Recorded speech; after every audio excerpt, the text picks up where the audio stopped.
Leo njoo tusome kuhusu simu. Tazama somo hili hapo, jifunze namna gani mimi na connect simu na kompyuta kama hivi. Tena kwa kupitia mouse na uwezo kuicontrol simu. Umeona? Mwanzo kabisa ni hapa. Mimi nataka nione vitu ambavyo mtu ametembelea mwanzo mwisho. Yaani kuanzia leo, jana, juzi, majuzi alikuwa anatazama nini? Kama ni mwanao, kama ni jinani, yote yule. Umeshika simu yako unataka ujue alikuwa anatembelea nini. Simple. Katika simu yako hapo kuna vitufe vitatu. Kuna kitufe kinakuwa kinakuonesha sehemu ya kurejea, kinatumika kurejea nyuma, na kuna kitufe kinatumika kuonesha, kuna kitufe kinatumika kwenye menu, na kuna kitufe kinatumika kurejea home. Hiko kitufe ambacho kinatumika kwenye menu ukikibonyeza kinakuruhusu kuonesha program ambazo umezifungua kwa siku ya leo. Kwa mfano katika simu yangu mimi, maeneo haya nikibonyeza, sehemu hii ndio sehemu ambayo nikiitumia, nikibonyeza inanionyesha vitu ambavyo nilikuwa nimevitumia. Nikibonyeza upande huu itanionyesha vitu gani ambavyo mimi nimefungua kwa siku ya leo. Kama tulivyosema, haijalishi iwe ni leo, iwe ni jana, yani katika siku hizi. Utakuta hapa kuna Play Store nitembelea, kuna WhatsApp, kuna BBC Swahili, na program zote ambazo mtu kazifungua utazikuta hapa zinasoma. Watu wengi hawajui. Mtu anatumia program akimaliza anabonyeza katikati. Ukibonyeza kati inamaanisha hivi, hiyo program bado umeiacha iko open. Okay, sasa kuna umuhimu gani wa kujua somo hili? Ni kwamba namna gani unakata hizi history ili mtu baadaye asije akakufuatilia akajua ulikuwa unafanya nini. Kosa liko wapi? Watu wengi wanapomaliza kutumia program fulani wanabonyeza home. Kubonyeza home ni kosa kwa sababu hautakiwi ubonyeze home. Unachotakiwa wewe uikate ile program ambayo umeifungua. Unaikata vipi wakati hamna sema close? Sasa unatakiwa nini? Unachotakiwa hivi, baada ya kumaliza program yako, bonyeza hiyo sehemu ya menu. Nitabonyeza programs hizo, close, bonyeza close, close, au bonyeza hii sehemu. Kwa hiyo ukibonyeza hapa atakata zote kwa sababu kama ni zingi uwezo kata moja kwa moja. Sasa hivi ukija kufungua hapo utakuta program baki hii ikate na yenyewe. Okay. Bonyeza tena sasa hivi. Utakuta hamna program ambayo iko open. Kwa maana hata mtu akija kufuatilia hataona nini kinaendelea. Hiyo moja. Sasa hii cha mtoto. Njoo nikuoneshe nyingine. Kuna kipindi watu wanatembelea mitandao mbalimbali. Katika hiyo mitandao ambayo unatembelea kuna mingine inakutumia notification za ajabu kwenye simu yako. Bahati mbaya upo na mtu anaheshima au mnaheshimiana, anakuta simu yako ina vitu vya ajabu ajabu. Anashangaa vipi matangazo ya ajabu yamekujaje? Utaanza kujira, mimi sijui imekuwa hivi, hata sielewi simu hii. Kumbe wewe mwenyewe katika matembezi yako hayo ulikuwa umetembea bila ulinzi. Kivipi? Unapoingia kwenye internet, browser ina search, browser yako ina save data ambazo unazifanya au vitu ambavyo unavifanya kwenye internet, lakini pia kuna kitu kinakufuatilia kile unachokifanya. Kwa kama umeonekana ulitembelea labda mambo ya nguo, mtandao ule wa nguo ukwambia bwana washa notification. Notification maana yake vitu kutumia ujumbe unapokuwa uko nje. Unapokuwa labda kuna taarifa yote mpya, labda kuna bidhaa mpya, ukibonyeza yes maana yake notification itakujia. Madhara yake nini? Unapokuwa kuna kipindi unafanya vitu vingine utakuta kuna ujumbe umekuja wa nguo, unashangaa ujumbe wa nguo umekuja vipi? Kwa sababu kuna sehemu uliwaambia bwana nitumie notification, au kuna sehemu ulienda mbonyeza tangazo ambalo limewasha notification. Sasa nini salama? Unapoenda kwenye mitandao ambayo si mizuri, si hatari, yani unapoenda kwenye mitandao ambayo ni hatarishi, sio mizuri, au unahisi vile vitu ambavyo vilivyopo kwenye ile mitandao havihitajiki kwa watu wengine kuviona, unapofungua browser tumia kitu kinaitwa private window. Private window ni nini? Ni upande mwingine wa browser ambao unakupa option ya kutumia internet pasina kusave data, yani history. Kivipi? Njoo hapa. Hii ni browser nimefungua Chrome. Chagua hii new incognito. Inaitwa incognito. Adobe kaniletea ujumbe wake. Acha niwashe askari wangu. Tambia askari nitolee huyo. Tulisoma namna gani tunatengeneza huyo askari, tazama video hapo. Hii ni program ambayo inaangalia nini kinaendelea ndani ya kompyuta. Kwa kama program haihitajiki inaikata moja kwa moja. Tutaiongezea vitu mbalimbali hiyo huko mbele kidogo. Okay, tuendelee na somo. Kwa taarifa yako, hii program hivi sasa ujumbe wa Adobe ukija tena utakata automatically, hapa ilipo inafanya kazi, inafanya patrol kila baada ya muda. Angalia. Hapa sasa hivi ukiandika chochote, ukimaliza kwa mfano mimi nitaandika labda kwa mfano Tanzania flag. Naandika kupitia keyboard kwa sababu hii njia tutumia sisi ni advanced kidogo. Advanced zaidi. Kama nitakata hii program, nikaja hapa nikamwambia close.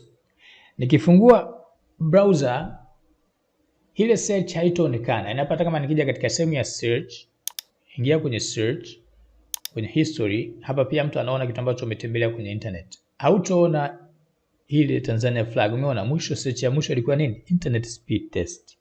Na chini yake ilikuwa BBC ambayo tumeiona huko nyuma. Kwa maana ina maana gani? Inamaanisha hivi, vitu ambavyo unavitumia katika window ile au browser ile ambayo ni private haviseviwi data zake. Kwa hiyo ni muhimu. Chukua. Unatembelea mitandao ambayo unahisi ni hatarishi, tumia window ile. Kwa makini. ISP wanaendelea kujua unachokifanya. Maana usijue kujua labda hata ISP haijui. No. Hawajui, no, wanajua. ISP maana yake ni wale earphones, Airtel nini. Isipokuwa tu simu yako inakuwa record data na hakuna option ya kusave cookies. Sababu cookies ndizo zinazosumbua zaidi kwenye hizi mitandao. Okay, acha nikupe trick ambayo unaweza kusema yaliyopita hayana maana. Unajua sasa hivi YouTube ameleta update. Update gani? Unaweza kutembea na simu yako ukafungua video ukaiwasha video na simu ukaweka mfukoni pasina video kujifunga. Unajua hilo jambo? Haujui wewe. Njoo tuangalie nafanyaje. Napunguza sauti ili tusikilizane. Kwa mfano, hao katuni wanaendelea kucheza. Mimi nataka wakati naendelea kucheza simu yangu niweke mfukoni. Labda ni sauti muhimu nasikiliza, labda ni audiobook. Nasikiliza kitabu fulani, mtu anakisoma, mimi nataka nikisikilize, lakini simu iwe mfukoni. Sitaki mtu anione kwa nasikiliza kitu fulani au natazama YouTube. Unajua sasa hivi ulimwengu umechange, mtu anaweza kukupora simu, vitu kama hivyo. Zamani ilikuwa ukifanya hivyo maana yake WhatsApp au video utajifunga kwa sababu umeweka mfukoni. Na uwezo kuweka mfukoni kwa sababu itagusa nguo zako, video of course itaganda, itastop. Sasa hivi kuna update. Kivipi? Njoo hapa. Kwanza ili uitumie update, weka full screen. Kwa njoo hapa weka full screen. Ukishaweka full screen, njoo kwenye setting hapa. Bonyeza. Mwambie lock screen. Fanya tutachokifanya. Hii video haitofanyaje? Haitofungika. Nataka kama utaweka mfukoni. Mimi hapa nachezea na simu, natembea na kidole nagusa nafanyaje, lakini video haitozimika, itaendelea kuplay. Upo Kwa hiyo moja ndio tuitoe. Kuitoa utabonyeza hapa. Utabonyeza mara moja kwenye kioo, alafu utabonyeza hiyo sehemu nakwambia uibonyeze. Kuna trick nyingine? Hii ni muhimu zaidi kwa sababu inahifadhi pia afya yako. Kutokana na mitandao hii tunaitumia sana siku hizi, afya yetu pia ipo kwenye hatari. Yaani afya zetu tunaziweka katika mazingira hatarishi kutokana na nini? Na matumizi ya mitandao. Sio mitandao pekee yake. Yaani matumizi ya hivi vifaa ambavyo vinatoa miangaza, hususan simu na kompyuta. Upo Na hasa tunaharibu nini? Ni macho. Mtu anatumia macho, mtu ambaye anatumia sana hivi vikorokoro, baadaye utakuta macho yake haoni vizuri. Kwa nini? Kwa sababu muda wote ipo karibu na mionzi. Hivi vifaa simu na kompyuta vinatoa mionzi ya blue ambayo ina athari katika macho yako. Kujiepusha, kama unatumia kompyuta, nunua mawani. Kuna mawani maalum ambayo yanaitwa anti blue, yatafute yanunue. Yanahusu kompyuta. Wewe waambie tu nataka mawani ya kompyuta. Wenyewe wanaelewa. Watakuhitaji vipimo. Na kwenye simu humu wameka first aid. Nini? Huduma ya mwanzo ni ipi? Ukija kwenye setting hapa utakuta kuna kitu kinaitwa eye care. Angalia. Nikizima hii utakuta mwangaza ni mkali zaidi. Mwangaza utakuwa mkali zaidi kwa sasa hivi. Mimi ndio maana nimefunga kwa nini? Kwa sababu nataka macho yangu nisiathiri. Kwa hiyo nikiwasha atapunguza mwangaza kwa kufunika kwa hali fulani ya mwangaza mwingine. Yaani mwangaza hapo utakuwa mbadilika, umeenda katika hali kama ya ukijani fulani au ya njano. Ndio iko maana kitazima ule mwangaza wa blue ambao ndio una athari kwa macho yako. Hii eye care itasaidia kwenye kulinda macho yako kama ni mtu unachat sana au unatumia sana simu. Take care, tumia hiyo. Nini kingine? Hivi unajua kuwa simu yako ina uwezo wa kuongeza sauti zaidi ya hiyo ambayo ulikuwa nayo? Kivipi? Kwa mfano, mimi nitawasha ile video ambayo tulikuwa tunaitazama hivi karibuni. Nitazidisha sauti hadi mwisho. Sauti unaona kubwa eti? Sasa hiyo cha mtoto. Subiri niongeze zaidi.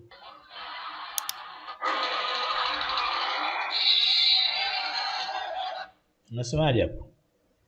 Hii option inaruhusu kuzidisha sauti mara 2 yake ya hiyo unaitumia. Yaani kama ni 100 itakuwa 200. Hii umeona? Hii kitu inaitwa direct. Ni technology sijui imewekwa kwenye hizi simu za Infinix. Sijajua kama kwenye simu zingine ipo au vipi. Lakini hii technology ni mzuri zaidi kama unasikiliza video ambayo sauti yake iko chini. Washa iko kidude, utaona sauti imefumuka.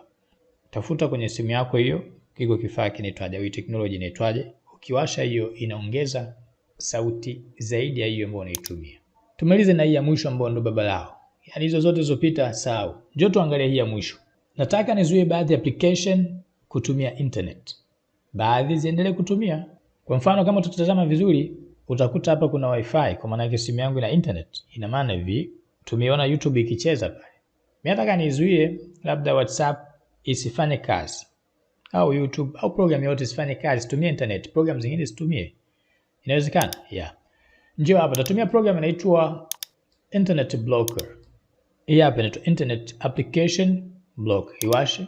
Tutaweka link huko chini, watu wengi wanasema hiyo program hawajaiona link yake, wakiingia kwenye Play Store tutaiweka link huko chini. Angalia picha yake hiyo, angalia jina lake.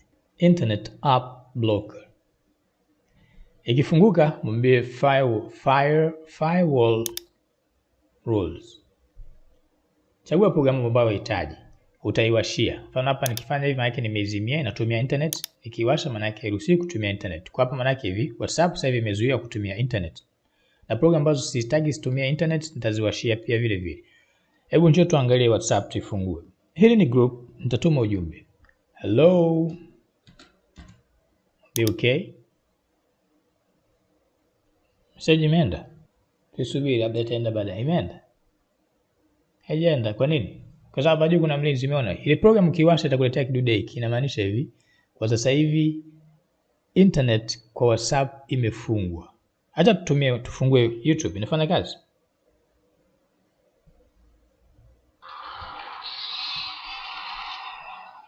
Kama ulivyosikia, na inaendelea kuplay, maana yake YouTube inafanya kazi.